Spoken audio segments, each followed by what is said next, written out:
Louis van Gaal akan mengubah timnas Indonesia lebih menguasai bola, fleksibel, dan bermain high press, efek Van Gaal sebagai dirtek baru timnas Indonesia.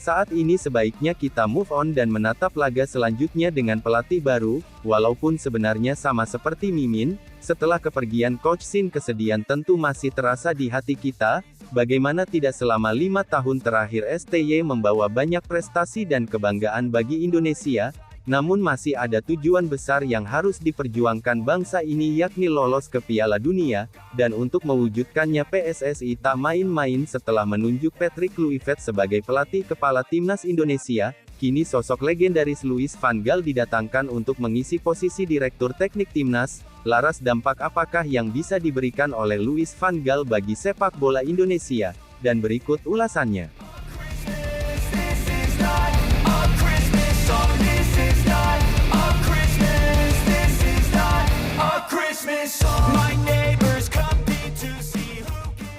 Salah satu jurnalis paling terpercaya di dunia, Fabrizio Romano, telah mengonfirmasi bahwa Patrick Kluivert akan jadi pelatih baru timnas Indonesia. Legenda tim Barcelona dan juga timnas Belanda itu mendapatkan kontrak selama 2,5 tahun, di mana dirinya memiliki tugas yang jelas, yakni membawa Indonesia untuk lolos ke Piala Dunia 2026. Tak mudah memang tapi peluangnya ada, dan Patrick Kluivert tidak akan bekerja sendiri, karena selain dirinya sosok Louis van Gaal juga bakal ikut gabung ke timnas, di mana dirinya akan menjabat sebagai Direktur Teknik atau Dirtek Timnas untuk membangun tim Garuda bersama-sama, terkhusus jika kita bicara soal Louis van Gaal, mengingat namanya yang begitu besar di kancah sepak bola dunia.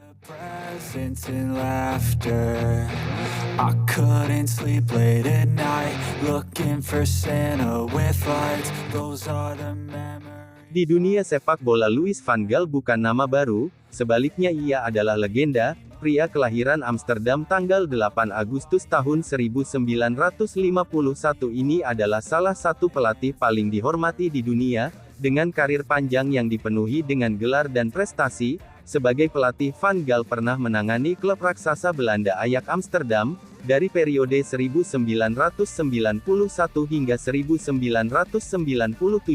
di mana dirinya berhasil membawa Ajax ke era kejayaan, mereka di Eropa dengan memenangkan Liga Champions di tahun 1995, Piala UEFA 1992 dan 3 gelar era divisi. Di era ini Van Gaal dikenal dengan penerapan gaya bermain menyerang, berbasis penguasaan bola yang menjadi dasar total football. Selain menangani Ajax, Van Gaal juga sempat menangani tim raksasa Katalan Barcelona, mulai dari musim 1997 hingga 2000, dan juga musim 2002 hingga 2003, selama di Katalan 2 trofi La Liga dan 1 Copa del Rey sukses Van Gaal persembahkan. Selanjutnya ia juga sempat menangani Bayern Munchen hingga tim setan merah Manchester United, dengan dirinya juga ditunjuk untuk memimpin timnas Belanda di 2 periode Piala Dunia, mulai dari World Cup 2014 dan yang terbaru yakni World Cup 2022 di Qatar, dengan salah satu ikon paling fenomenal sempat terjadi ketika Messi menghampirinya dan melakukan selebrasi di hadapannya.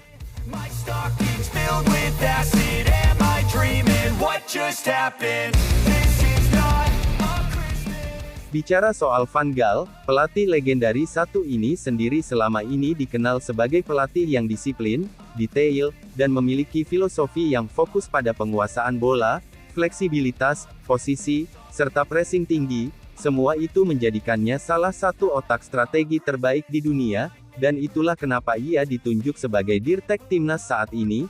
Tentunya ini adalah penunjukan yang hebat, tapi tunggu, mungkin belum semua tahu apa itu Dirtek, dan apa tugasnya. Jadi sebagai info tambahan, peran Direktur Teknik dalam sepak bola itu sangat krusial. Pertama, Dirtek punya tugas untuk pengembangan dan implementasi strategi teknis, artinya Dirtek bertanggung jawab atas pengembangan filosofi bermain yang konsisten dari tim junior hingga senior, dan memastikan semua level tim mengikuti pendekatan taktis yang seragam. Sederhananya baik di timnas junior sampai senior nantinya gaya bermainnya tidak akan jauh beda. Kedua, rekrutmen dan pengembangan pemain.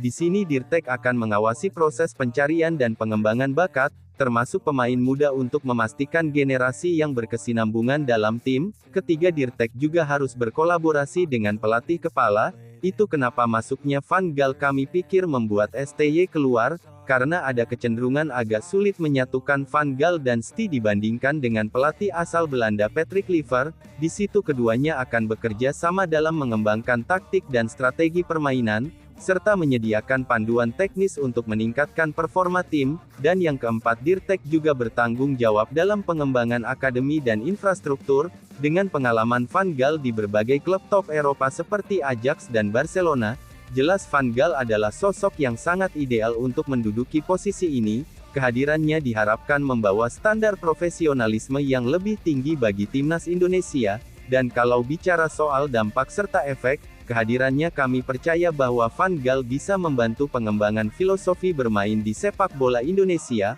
Van Gaal yang dikenal dengan pendekatan berbasis total football bisa membantu timnas menjadikan filosofi ini sebagai dasar bagi timnas Indonesia untuk bermain lebih modern dan kompetitif tidak hanya di level Asia tapi juga dunia. Selain itu, kehadiran Van Gaal juga bisa membantu timnas menemukan bakat-bakat bertalenta yang tak hanya datang dari kompetisi domestik tapi juga dari Belanda. Dan terakhir, sebagai Dirtek, Van Gaal juga diharapkan bisa meningkatkan kualitas pelatih lokal di sepak bola Indonesia.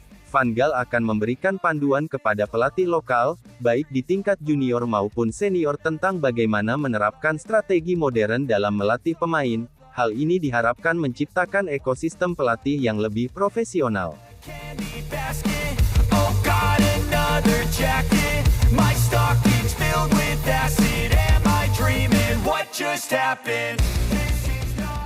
Selain mendatangkan pelatih dan Dirtek baru, PSSI juga bergerak cepat untuk memproses pemain-pemain diaspora. Dua nama yang tengah diupayakan saat ini adalah Hairo dan Ole Romeni.